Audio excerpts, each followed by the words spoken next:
So I just cleared the P300 code and did the idle reset, and I got the idle back down to 650.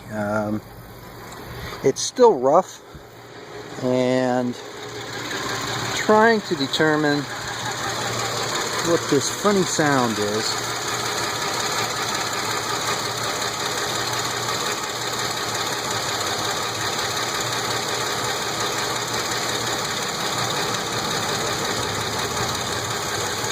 Not the ticking.